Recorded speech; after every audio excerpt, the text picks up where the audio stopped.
As a credit card enthusiast, I love to comb through the credit card subreddit to engage with people like me who love credit cards too and are always looking for the next opportunity to get free stuff. I love that the ability to compare credit cards online to get the best benefits and value has created an era of competition that I don't think we've ever seen before.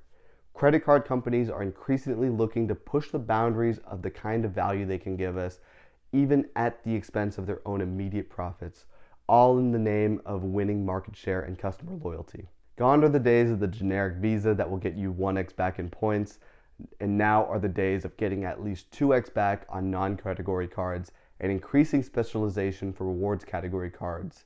We now have cards like the Citi Custom Cash, which specialize in giving you 5x points in any category of your choosing.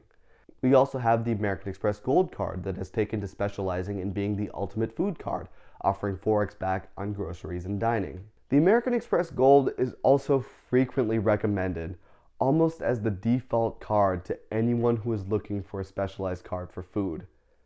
And for many people like my parents, this is a fantastic choice. The dining credits it gives for certain restaurants and Uber Eats help offset the annual fee, which makes it effectively $10. But what about those who don't use these vendors or don't use them every month? Allow me to introduce you to another gold-colored card, the Capital One SavorOne.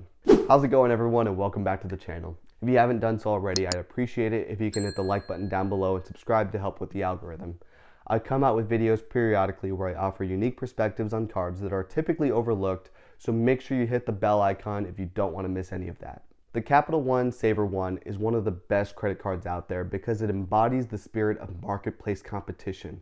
It is on the very edge of what can be possible from a no annual fee credit card, and it strikes out against the other no annual fee cards like the Chase Freedom line, as well as longtime staples with annual fees like the American Express Gold. This card earns cashback rewards that can be turned into points at a rate of 1% if you own a venture card like the Venture One, Venture, or Venture X. So throughout this video, you'll hear me say things like 3% or 3x, and just know that those things are just interchangeable. In fact, the transferable points for this card for no annual fee if you own a Venture One makes this card all the more valuable. Right off the bat, we have a 10x back category for Uber until November 2024, and this works on both Uber Eats and Uber Rides. It also has an 8x back category when you book entertainment tickets through Capital One, and you get 5x back when using the Capital One travel portal. You also get a variety of 3x categories in the form of dining, groceries, and entertainment such as movie theaters and streaming services like Netflix, Hulu, Disney+, etc. On the benefits side of this card, you are generously given a ton of value for no annual fee.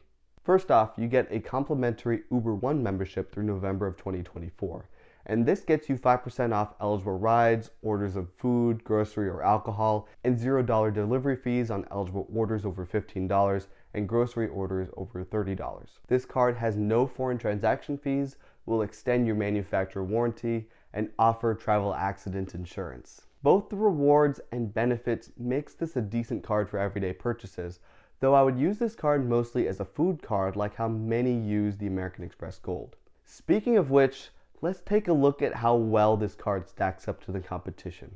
As I said at the beginning of this video, this card competes with cards that have an annual fee and don't have an annual fee. Amongst the competition with an annual fee, we have the American Express Gold and the Citi Premier, which have a $250 and $95 annual fee respectively. The American Express Gold gets 4x back on groceries and dining, which beats the 3x back on the SavorOne, and the 3x category on flights, which the SavorOne does not have, unless you're counting the travel portal. Let's assume here that you care about food, meaning dining and groceries. The Amex Gold has $240 in credits that you can use to offset the annual fee, $120 in Uber and $120 in select restaurants. If you use both those credits as part of your normal, meaning you aren't just spending your money at these vendors to use the credits, your annual fee would be about $10. This means that you need to spend $1,000 per year to make the Amex Gold worth it over the SavorOne. However, if you don't use any credits at all, you will need to spend $25,000, the category limit, on the Amex Gold. This is a huge consideration to make if you are debating between the two. Basically, what I'm saying is if you don't plan to use any of the credits on the American Express Gold it is straight up just not worth it for you to get the American Express Gold over the Saver One. Similarly, for the Citi Premier card, you don't have any food categories that beat the Saver One, so you will need to rely on other categories to justify the annual fee, and this is where the math gets a bit murky. Let me know in the comments down below if you want me to make a Citi Premier video in the future. Moving on to the competition it has with no annual fee cards, the list is vast as it includes cards like the Chase Freedom cards, Costco card, and others. But for this video, let's compare it to the Wells Fargo Autograph and the American Express Blue Cash Everyday. Right off the bat, the Saver One beats both of these cards by having the ability to transfer these points to airline and hotel partners through the Venture One card. Neither the Autograph nor the Blue Cash have this ability. On screen, we have a comparison of the categories supported by all cards. The Blue Cash and Autograph have a gas category, which is lacking on the Saver One, and the Blue Cash has an online category that is lacking in the other two. The Autograph has a transit and travel category, lacking in the other two as well. What it really comes down to is what categories you spend the most in, and if you only had to choose one, whether transferable points is worth sacrificing the other categories offered by either of those two cards. Overall, the Saver One can definitely compete with both annual fee and no annual fee cards available in the marketplace. When combined with one of the Venture cards, it forms a formidable dual card system that stands up to the likes of American Express. What do you think? Let me know in the comments down below. If you like videos like this, be sure to check out my channel using the link in the description down below. Until next time, let's go out there and get free stuff.